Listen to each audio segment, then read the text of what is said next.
Assalamualaikum warahmatullahi wabarakatuh.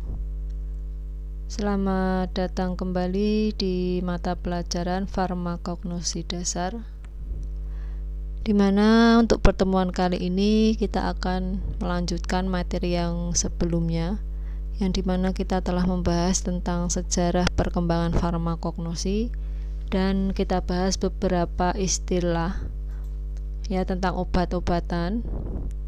Nah, di situ ada obat baru, obat paten, obat asli, obat generik, obat tradisional, dan obat fitofarmaka.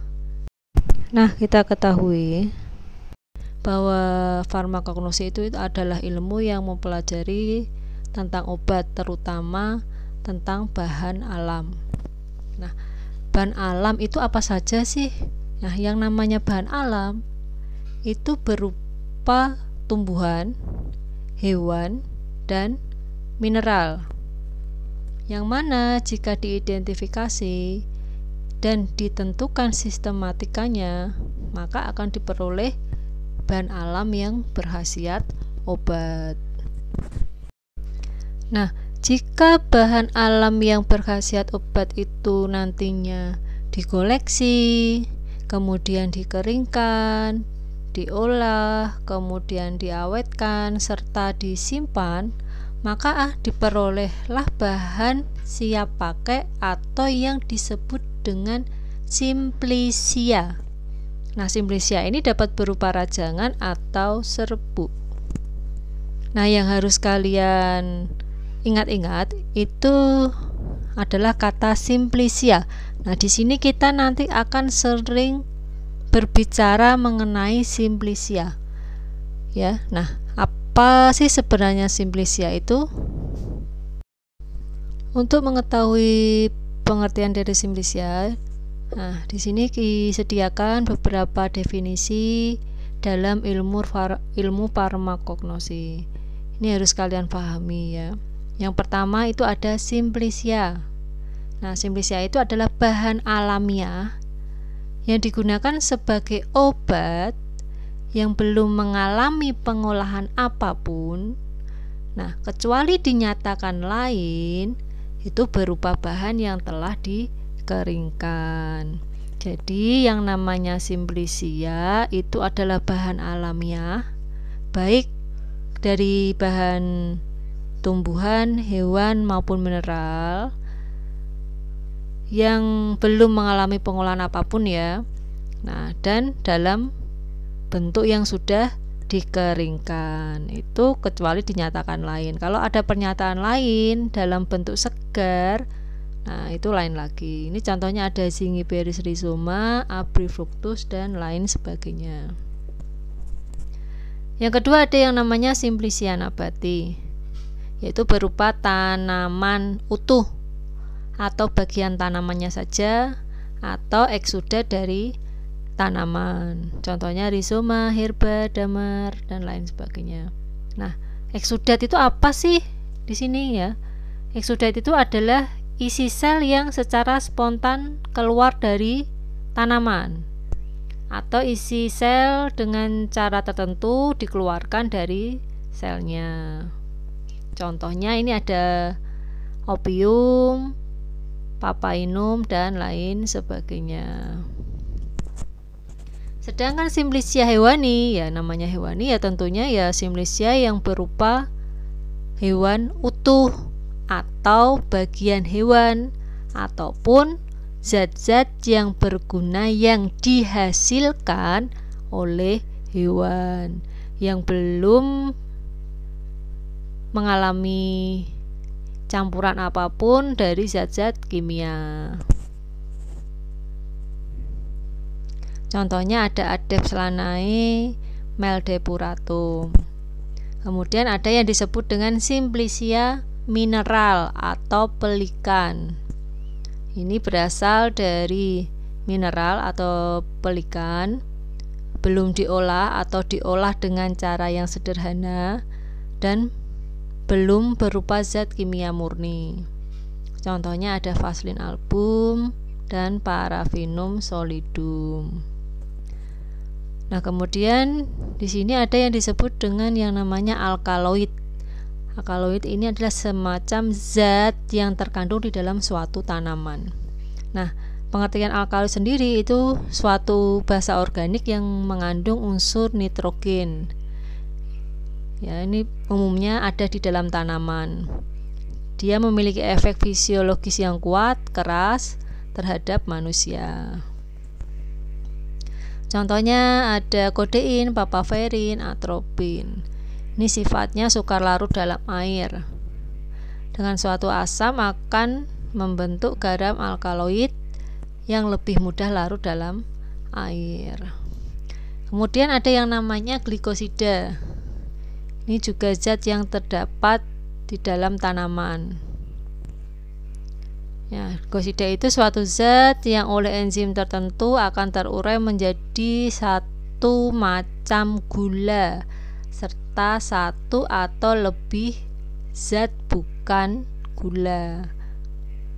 Contohnya ada digitalis folium, itu mengandung glukosida A yang dengan enzim digiburidase digitoksin berubah menjadi digitoksigenin dan 3-digitoksin dan glukosa.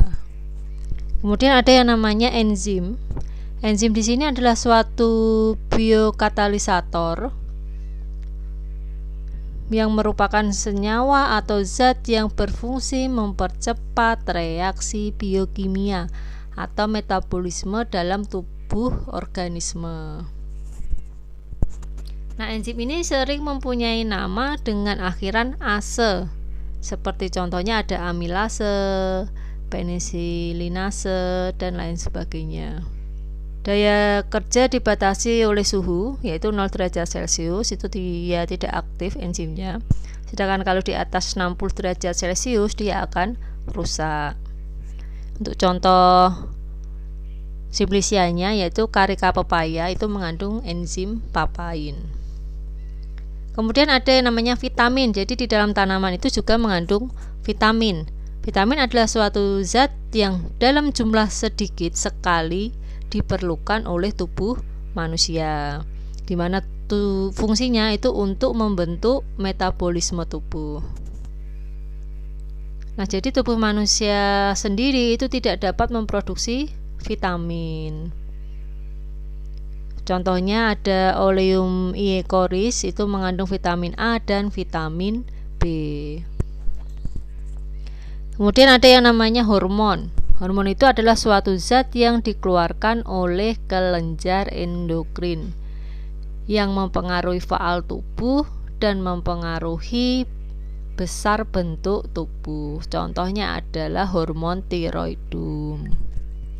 Kemudian ada yang namanya bahan organik asing. Nah, itu terdiri dari dua. Yang pertama itu berupa fragmen bagian atau bagian tanaman asal Simplicia. Selain bagian tanaman yang disebutkan dalam paparan mikroskopis atau bagian sedemikian yang nilai batasannya disebut monografi. Terus yang kedua itu yang dinamakan bahan organik asing adalah hewan atau hewan asing berikut fragmennya. Zat yang dikeluarkan hewan, kotoran hewan, batu, tanah, atau zat pengotor lainnya. Itu adalah bahan organik asing ya. Nah, kemudian ini disajikan ada bagian-bagian tanaman obat yang mengandung isi berkhasiat. Nah, bagian-bagian ini perlu diingat dan perlu dihafalkan. Nah, karena nanti akan sering keluar di materi-materi selanjutnya.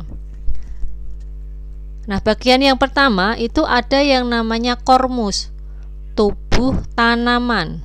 Nah, tubuh tanaman ini dibagi menjadi 3, yaitu ada radik, akar, kaulis batang, folium daun.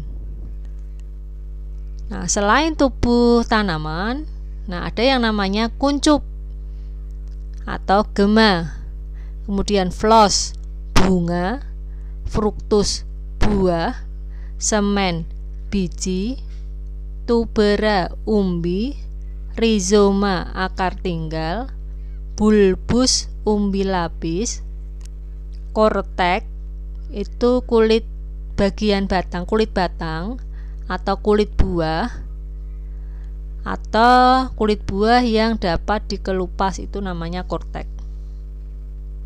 Kemudian ada herba, yaitu bagian tanaman lunak di atas tanah. Kemudian ada pulpa, daging buah, dan ada kayu atau lignum. Nah, kesemuanya ini harus diingat-ingat atau dihafalkan dengan baik. Bagaimana cara pelafalannya, bunyinya juga harus benar. Nah, kemudian kita masuk ke sistematika tanaman obat. Nah, dalam materi ini, sistematika tanaman obat, kita belajar tentang nama Latin, ya. Nah, sebelum kita mengenal nama Latin, nah, alangkah baiknya kita mengenal tata nama Latin tanaman. Ya, jadi sistematika tanaman obat itu nanti belajar tentang tata nama Latin tanaman dan tata nama Latin simplicia. Nah, yang pertama tata nama Latin tanaman. Jadi untuk nama Latin tanaman itu juga harus ditata, ya, ada tatanannya, tidak sembarangan menuliskan. Nah, di sini disebutkan tata nama Latin tanaman yang pertama yaitu menggunakan nama Latin. Jelas ya, namanya aja tata nama Latin tanaman, tentunya menggunakan nama Latin. Yang kedua, tata nama Latin tanaman itu terdiri dari 2 kata, ya, hanya 2 kata. Nah, bagaimana kalau nanti lebih dari 2 kata? Nah, kalau lebih dari 2 kata ya nanti kita bahas berikutnya. Yang ketiga, ini yang perlu diingat. Tadi terdiri dari 2 kata, ya. Nah, kata yang pertama itu menunjukkan genus. Genus, ya, kata pertama genus. Dan kata kedua itu menunjukkan spesies atau petunjuk spesies. Jadi kata pertama genus, kata kedua menunjukkan petunjuk spesies. Kemudian huruf pertama dari genusnya tadi itu diawali oleh huruf kapital. Jadi huruf pertama itu ditulis huruf besar. Dan huruf kedua dari kata spesiesnya tadi itu diawali dengan huruf kecil, ya. Bisa dilihat pada contoh nomor 6, ya. Ada Oryza sativa, itu O-nya besar, S-nya kecil, ya. Kemudian yang kelima, tata nama Latin tanaman. Nama Latin tanaman itu harus dicetak miring, nah, atau diberi garis bawah. Kemudian tata nama Latin tanaman yang lengkap itu diikuti dengan singkatan nama ahli botaninya. Di sini diberikan beberapa contoh nama tanaman yang lengkap, ya. Nah, di sini terlihat ada nama ahli botani Linnaeus, disingkat dengan L, sehingga nama tanaman lengkapnya Oryza sativa L. Kemudian ada Phaeoniculum vulgare Mill. Nah, Mill ini adalah singkatan dari nama ahli botani yang namanya Miller. Kemudian Myristica fragrans Hout. Hout singkatan dari nama Houtuin, ya. Lalu yang terakhir tentang nama Latin tanaman. Itu nama Latin tanaman tadi dikatakan tidak boleh lebih dari 2 kata, ya kan? Nah, gimana kalau lebih? Nah, jika lebih dari 2 kata, maka kata kedua dan ketiga diantaranya itu harus dihubungkan dengan tanda strip. Contohnya pada contoh Hibiscus rosa strip sinensis ini, ya. Ada 3 kata. Ada satu tambahan lagi untuk tata nama Latin tanaman, yaitu yang ke-8 adalah homonim. Homonim itu adalah penggunaan satu nama Latin kepada 2 tanaman yang berbeda. Jadi ada satu nama Latin tanaman itu digunakan untuk 2 tanaman yang berbeda. Nah, kemudian kita masuk ke tata nama simplicia. Nah, ini kita mulai mendengar kata simplicia, ya. Ini kita mulai nanti akan sering-sering mendengar kata simplicia. Dalam ketentuan umum Farmakope Indonesia, ya, ini buku wajib farmasi, ya, Farmakope Indonesia. Nama Simplicia nabati itu ditulis dengan menyebutkan nama genus atau spesies nama tanaman, kemudian diikuti nama bagian tanaman yang digunakan. Nah, ketentuan ini tidak berlaku untuk Simplicia nabati yang diperoleh dari beberapa macam tanaman, dan untuk Exudat nabati itu tidak berlaku, ya. Adapun contoh tata nama Latin Simplicia yang pertama itu adalah menggunakan kata genus dan nama bagian tanaman. Yang pertama ada Cinchona cortec. Nah, berasal dari tanaman Cinchona suciruba. Ya, ini genusnya Cinchona. Kemudian ada Digitalis folium. Berasal dari tanaman Digitalis lanata. Ya. Yang depan ini Digitalis itu adalah genus, lanatanya adalah spesies. Jadi kalau diambil genusnya menjadi Digitalis dan bagian tanamannya adalah folium, daun. Yang cortec ini tadi adalah kulit, batang. Kemudian yang ketiga ada Thymi herba dari Thymus vulgaris. Thymi itu genusnya, herba bagian tanamannya. Kemudian ada Zingiberis rhizoma dari tanaman Zingiber officinale. Diambil kata depannya Zingiber tambah is, ya, Zingiberis, kemudian rhizoma itu bagian tanamannya, akar tinggal. Kemudian cara yang kedua itu ditulis dengan menggunakan petunjuk spesies dan nama bagian tanaman. Nah, petunjuk spesies ini letaknya ada di belakang dari nama tanaman. Yang pertama ada Belladonna herba, berasal dari tanaman Atropa belladonna. Nah, diambil yang belakangnya, jadi Belladonna herba. Herba itu bagian tanaman lunak di atas tanah, ya. Kemudian ada Serpili herba dari tanaman Thymus serpyllum. Ini belakangnya serpyllum. Kemudian Ipecacuanea radix dari Cephaelis ipecacuanha, radix, akar, ya. Kemudian Stramonii herba dari Datura stramonium. Ini paling belakang stramonium. Yang ketiga itu nama Simplicia ditulis menggunakan nama genus, kemudian ditambah dengan petunjuk spesies dan nama bagian tanaman. Ini contohnya pada tanaman Curcuma aeruginosa, sehingga nama simplicianya menjadi Curcuma aeruginosa rhizoma. Rhizoma adalah akar tinggal.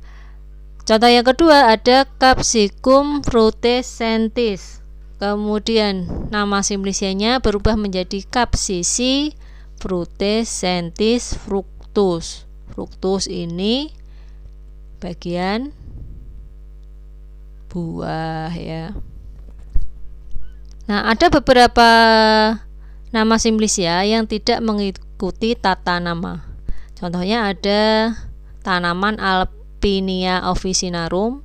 Ini nama simplicianya Galange rhizoma. Yang enggak ada di sini ya, depan belakang genus spesies juga enggak ada. Kemudian Cassia acutifolia, simplicianya Senefolium, ini juga enggak ada. Folium ini daun. Kemudian ada Citrusinensis, nama simplicianya Oleum aurantii, minyak jeruk manis. Cukup sekian materi untuk hari ini. Jika ada pertanyaan dapat ditanyakan melalui diskusi hari ini. Untuk materi hari ini saya cukupkan dulu. Sekian, wassalamualaikum warahmatullahi wabarakatuh.